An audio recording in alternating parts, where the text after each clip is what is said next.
दुनिया की सबसे ऊंची पर्वत चोटी कौन सी है? बड़ा आसान सा सवाल है। हर कोई जानता है कि दुनिया की सबसे ऊंची चोटी का नाम माउंट एवरेस्ट है।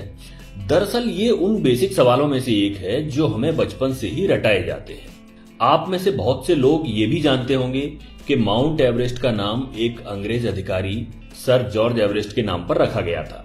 लेकिन जो आप में से बहुत से लोग नहीं जानते होंगे वो ये है कि जिन सर जॉर्ज एवरेस्ट के नाम पर माउंट एवरेस्ट का नाम रखा गया, उन्होंने न तो कभी माउंट एवरेस्ट की ऊंचाई मापी और न ही वे कभी अपने जीवन में माउंट एवरेस्ट के आसपास भी फटके।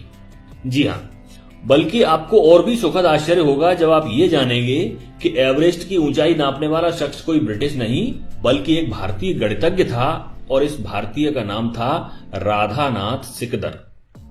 क्या आपने ये नाम पहले कभी सुना है? शायद नहीं।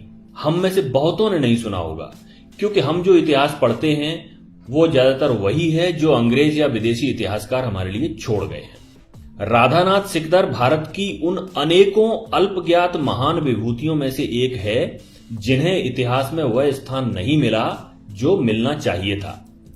जहां तक जॉर्ज एवरेस्ट के माउंट एवरेस्ट से संबंध का प्रश्न है तो यह कहना गलत नहीं होगा कि उनके जीवन की सबसे बड़ी उपलब्धि यही थी कि उन्होंने राधानाथ सिकदर को खोज निकाला था। दरअसल 19वीं सदी की शुरुआत में अंग्रेजों ने भारत का मानचित्र तैयार करने के उद्देश्य से पूरे देश का एक त्रिकोणमितीय सर्वेक्षण का प्रोजेक्ट आरंभ किया था।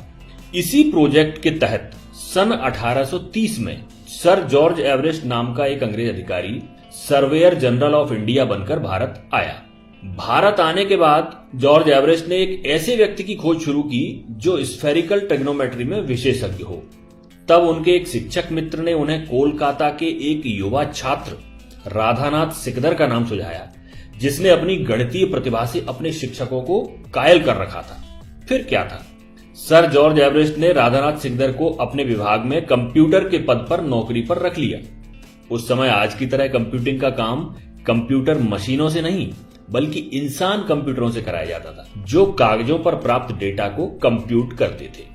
राधानाथ सिकदर बेहद मेहनती और प्रतिभाशाली इंसान थे, जिसके कारण सर जॉर्ज एवरेस्ट उनसे काफी प्रभावित रहते थे। फिर आया साल 1843, जब जॉर्ज एवरेस्ट रिटायर हो गए और उनके स्थान पर नए सर्वेयर जनरल बने कर्नल एंड्रयू स्कॉट वॉ। अब ध्यान रहे, अब तक माउंट एवरेस्ट, जिसे उस समय पीक एक्सवी के नाम से जाना जाता था, की ऊंचाई नापने का काम शुरू नहीं हुआ था। ये तो कर्नल एंड्रयू स्कॉट वॉ थे जिन्होंने राधानाथ को पीक एक्सवी की ऊंचाई मापने का काम सौंपा। राधानाथ अपने काम में जी जान से लग गए और सालों की कड़ी मेहनत के बाद आखिर 1852 में पीक एक्सवी की ऊंचाई बताने में सफल हुए। उन्होंने बताया कि इसकी ऊंचाई 29,002 फीट है, जो दुनिया में ज्ञात सभी पर्वत चोटियों से ज्यादा है। लेकिन इसके बाद भी इसकी तत्काल घोषणा नहीं की गई, क्योंकि राधानाथ अपनी हर गणना से हर तरह से संतुष्ट होना चाहते थे। सभी आंकड़े एक बार फिर से जांचे गए और आखिरकार 1856 में जब वे पूरी तरह संतुष्ट हो गए, तब इस बात की आधिकारिक घोषणा की गई कि पीक एक्सवी ही दुनिया की सबसे ऊंची चोटी है। इससे पहले कंचनजंगा को दुनिया का सबसे ऊंचा पर्वत शिखर माना जाता था। खैर, अब बारी आई पीक एक्सवी का नाम रखने की। अगर भारत उस समय आजाद होता तो बहुत संभव था कि उसका नाम माउंट सिकदर या माउंट राधानाथ रखा गया होता।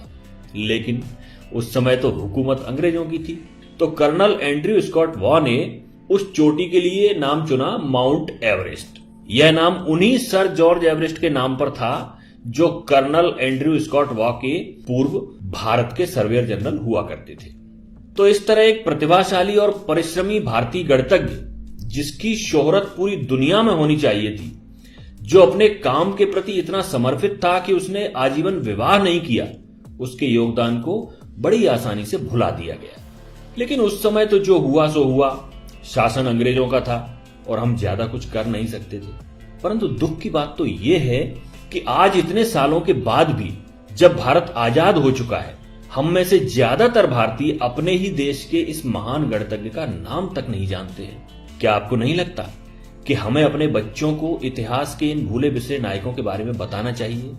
क्या यह अच्छा नहीं होगा कि हम जब भी किसी बच्चे को माउंट एवरेस्ट के बारे में बताएं तो उसे साथ ही साथ राधानाथ सिकदर के बारे में भी बताएं। अपने विचार कमेंट में जरूर बताइएगा।